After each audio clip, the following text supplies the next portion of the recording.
Less study में आप सभी का स्वागत है। आज हम आप लोग को पद परिचय में काल पढ़ाएंगे और क्रिया विशेषण पढ़ाएंगे।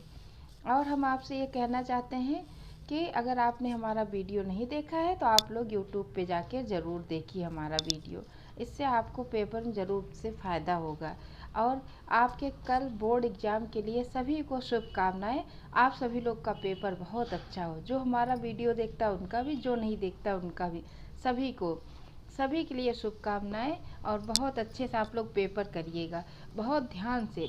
और एक बात ये हम बताना चाहते हैं आप लोगों को कि जब भी पेपर पढ़िए तो एकदम रिलैक्स होके, और ऑप्शन में अगर आपको लगता है कि हाँ यही सही है तो ऑप्शन प्लीज़ बदलिए मत।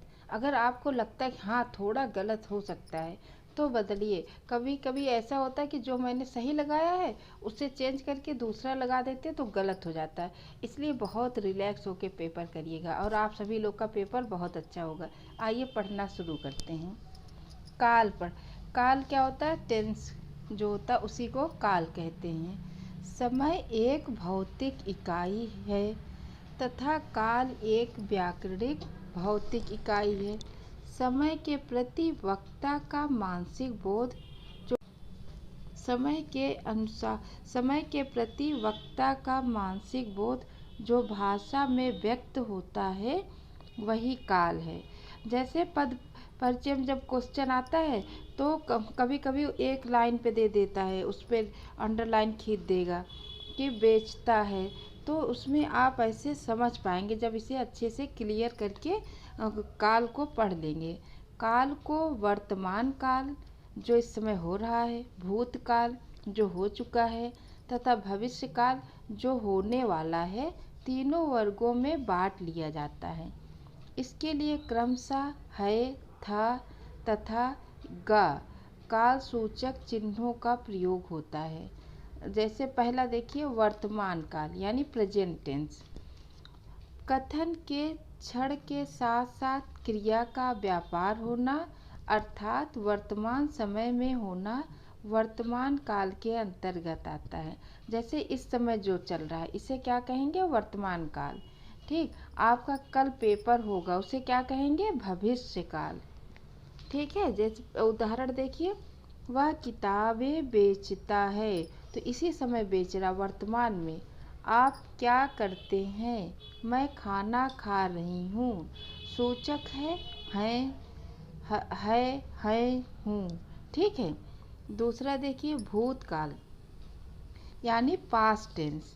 कथन के क्षण के पूर्व क्रिया व्यापार का होता अर्थात बीते हुए समय में होना भूतकाल है। जैसे मैं आगरा गया था। मैं आगरा गया था, बता रहा हूँ कि मैं आगरा गया था। बच्चा चला गया। वे पत्र लिख रहे थे। माता जी कहानी सुना रही थी। वह शाम को 4 बजे घर लौटी। वे दिल्ली चले गए। सूचक चिन्ह था, थे, थी, आ, ए, ई। ठीक, जो काम हो चुका हो उसे क्या कहेंगे? पास्ट, मतलब बीत चुका है। जो आने वाला है उसे क्या कहेंगे? भविष्य यानी फ्यूचर टेंस। तीसरा देखिए, भविष्य काल। कथन के क्षण के बाद क्रिया व्यापार का होना अर्थात भविष्य में होना भविष्य काल है। जैसे वह कल दिल्ली जाएगा। वह कल जाएगा, अभी गया नहीं, कल जाएगा। आप कल पेपर देने जाएंगे, है ना। मैं काम नहीं करूँगा। आप कहाँ बैठेंगे? वह नहीं आएगी। तुम कब आओगे? मैं चाय नहीं बनाऊंगी। क्या तुम मेरे साथ चलोगी? आप कब लौटेंगे? सूचक चिन्ह ऊँगा, एगा, ओंगे, एंगे तथा ऊँगू, एगी, होंगू और एंगी। इस तरह के शब्द क्या हो जाते हैं? भविष्य काल। पद परिचय में ऐसे एक चीज़ पे अंडरलाइन कर देगा। जैसे करूँगा, हाँ तो पूछ लेगा इसमें क्या क्या, तो अगर आपको याद रहेगा तो आप भविष्य काल से पूरा वो पद परिचय का वाक्य पहचान लेंगे। आइए अगला देखते हैं, क्रिया विशेषण। क्रिया विशेषण क्या होता है? वे अविकारी अव्यय शब्द जो क्रिया की विशेषता प्रकट करते हैं क्रिया विशेषण कहे जाते हैं। क्रिया विशेषण से स्पष्ट हो रहा है कि जो क्रिया, वे अविकारी शब्द जो क्रिया की विशेषता प्रकट करते हैं, तो उन्हें क्या कहते हैं? क्रिया विशेषण। बहुत इम्पॉर्टेंट है। पहला रीतिवाचक क्रिया विशेषण। इसके सूचक चिन्ह याद कर लेंगे तो काम हो जाएगा।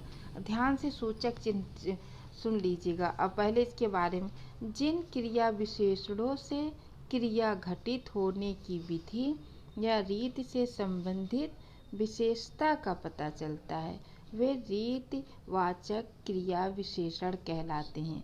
अब रीतिवाचक का सूचक शब्द देखिए, उदाहरण जैसे अचानक, तेजी से, भली भांति, जल्दी से।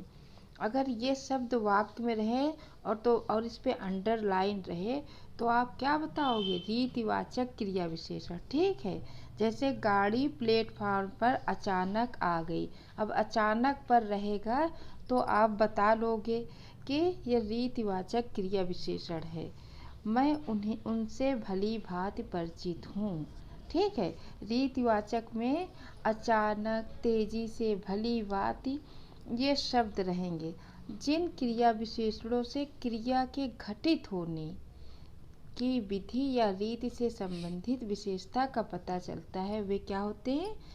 रीतिवाचक क्रिया विशेषण। जैसे गाड़ी अचानक आ गई तो क्या क्रिया घटित हुई? अचानक गाड़ी आ गई प्लेटफॉर्म पे। ठीक। स्थानवाचक क्रिया विशेषण।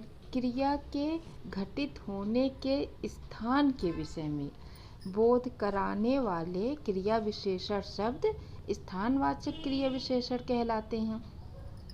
मतलब जिस स्थान पर कुछ चीज़ें घटित होंगी उससे क्या कहेंगे? स्थानवाचक क्रिया विशेषण। ठीक है। उदाहरण देखिए, जैसे यहाँ, वहाँ, इधर, उधर, नीचे, ऊपर, बाहर, भीतर, आसपास, ये सब क्या है? स्थान। तो जैसे उदाहरण देखिए, कमला ऊपर बैठी है। कमला ऊपर बैठी। वाक्य यदि पूछा जाए कहाँ बैठी, वाक्य में यदि पूछा जाए कि कमला कहाँ बैठी है, जब प्रश्न ये वाला कहाँ आए तो उसमें क्या आप बताएंगे? तो उत्तर मिलेगा कि ऊपर बैठी। अतः ऊपर क्या हो गया? स्थानवाचक क्रिया विशेषण। ठीक है। इसलिए जहाँ कहाँ पे प्रश्न आ जाए वहाँ स्थानवाचक क्रिया विशेषण है। ठीक है। और तीसरा देखिए, कालवाचक क्रिया विशेषण। वे शब्द जो क्रिया के घटित होने के समय से, काल से आपको स्पष्ट हो रहा कि काल मतलब समय। वे शब्द जो क्रिया के घटित होने के समय से संबंध विशेषता को बताते हैं, कालवाचक क्रिया विशेषण होते हैं। जैसे आजकल, कभी, प्रतिदिन, रोज, सुबह, अक्सर, रात को, 4 बजे, हर साल आदि। उदाहरण देखिए, गुरुजी अभी आए। वाक्य यदि पूछा जाए कब आए तो उत्तर मिलेगा अभी आए। अतः अभी कालवाचक क्रिया विशेषण है। क्या बता रहा? समय, अभी अभी आए। ठीक है। परिमाणवाचक क्रिया विशेषण। जिन क्रिया विशेषणों से क्रिया के परिमाण यानी मात्रा से संबंधित विशेषता का पता चले वहाँ क्या हो जाता है? परिमाणवाचक क्रिया विशेषण। परिमाण से आपको पता चल रहा मात्रा का। ठीक है। जैसे वह दूध बहुत पीता है। मैं जितना खाता हूँ उतना मोटा होता हूँ। वह थोड़ा ही चल सकी। ठीक। जैसे बहुत मात्रा बता रहा, जितना, उतना, थोड़ा, ये सब क्या है? परिमाण। ठीक है। आज के लिए इतना ही। आप हमारा वीडियो शुरू से लेकर आखिरी तक ज़रूर देखिए। धन्यवाद। लाइक शेयर ज़रूर करिए।